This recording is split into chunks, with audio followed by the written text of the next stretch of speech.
মাত্র ২ বছর ইসরায়েলের হাতে ফিলিস্তিনের নাগরিক নিহত হয়েছে লক্ষাধিক, বাস্তুচ্যুত হয়েছে আরও কয়েক লাখ। নজিরবিহীন এই মানবিক বিপর্যয়ের এক নীরব দর্শক পশ্চিমা বিশ্ব।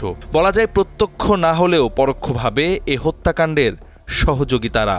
মুখে নিন্দা জানালেও কখনো ইসরায়েল কিংবা যুক্তরাষ্ট্রকে এ নিয়ে চাপ প্রয়োগ করেনি, বরং বাণিজ্যিক ও রাজনৈতিক সম্পর্ক রেখেছে অটুট। কিন্তু এখন যখন গাজা প্রায় ধ্বংসস্তূপে পরিণত হয়েছে, গাজা ফিলিস্তিন এই শব্দগুলো বাদে যখন আর কিছু অবশিষ্ট থাকছে না, তখন মূলত এই বৃহৎ গণহত্যার দায় এড়াতে ফিলিস্তিনকে একটি স্বাধীন রাষ্ট্র হিসেবে স্বীকৃতি দেওয়ার কথা বলছে পশ্চিমা বিশ্ব।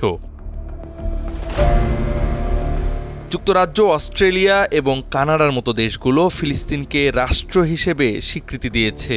ফ্রান্স সহ আরও কয়েকটি দেশ একই পথে হাঁটতে পারে বলে ধারণা করা হচ্ছে। গত কয়েকদিন যাবৎ পশ্চিমা বিশ্বের নাগরিকরা ফিলিস্তিনের পক্ষে বিক্ষোভ করছে, মার্চ করছে।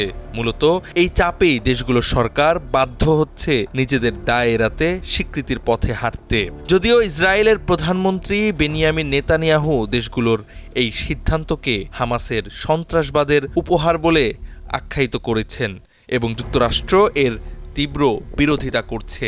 তবে এই বিরোধিতা সত্ত্বেও বিশ্বের ১৯৩টি সদস্য রাষ্ট্রের প্রায় ৭৫% ইতিমধ্যেই ফিলিস্তিনকে রাষ্ট্র হিসেবে স্বীকৃতি দিয়েছে।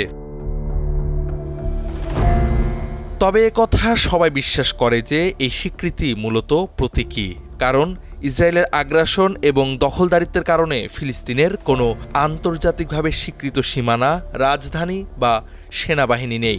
এই পদক্ষেপ রাতারাতি ফিলিস্তিনের পরিস্থিতির কোনো পরিবর্তন ঘটাবে না, কারণ পশ্চিমা তীর এবং গাজায় ফিলিস্তিনি কর্তৃপক্ষের নিয়ন্ত্রণ সীমিত। বিশ্লেষকরা বলছেন এই প্রতীকী পদক্ষেপের পেছনেও রয়েছে পশ্চিমের ঐতিহাসিক দায়বদ্ধতা। ১৯১৭ সালের ব্যালফোর ঘোষণার মাধ্যমে যুক্তরাজ্য ফিলিস্তিনে ইহুদিদের জন্য একটি জাতীয় আবাস প্রতিষ্ঠার বিষয়টি সমর্থন করেছিল। এরপর ১৯২২ থেকে ১৯৪৮ সাল পর্যন্ত ব্রিটিশ শাসনে থাকা অবস্থায় ১৯৪৮ সালে ইসরায়েল রাষ্ট্রের জন্ম হয়। তখন থেকেই দ্বিরাষ্ট্র সমাধান নিয়ে আলোচনা চলছে, যার লক্ষ্য হল পশ্চিম তীর ও গাজা উপত্যকায় একটি স্বাধীন ফিলিস্তিন রাষ্ট্র প্রতিষ্ঠা করা। কিন্তু ইসরায়েলের অবৈধ দখলদারিত্বের কারণে এই সমাধান ক্রমশ অকার্যকর হয়ে পড়ছে। এখন যখন গাজায় ভয়াবহ মানবিক সংকট এবং ব্যাপক ধ্বংসযজ্ঞ চলছে, তখন পশ্চিমা দেশগুলো জনগণের তীব্র ক্ষোভের মুখে পড়েছে। এই চাপই তাদের ফিলিস্তিনকে স্বীকৃতি দেওয়ার মতো পদক্ষেপ নিতে বাধ্য করছে। পশ্চিমের এই দায় এড়ানোর প্রচেষ্টা ফিলিস্তিনিদের বাস্তব দুর্দশার কোনো কার্যকর সমাধান হয়তো আনবে না, কিন্তু পশ্চিমের ওপর থেকে নৈতিক চাপ কিছুটা হলেও কমিয়ে দিবে। এই স্বীকৃতি আসলে ফিলিস্তিনের মানুষের প্রতি সহমর্মিতা প্রকাশ নয়, বরং নিজেদের রাজনৈতিক ও নৈতিক দায় এড়ানোর একটি কূটকৌশল মাত্র।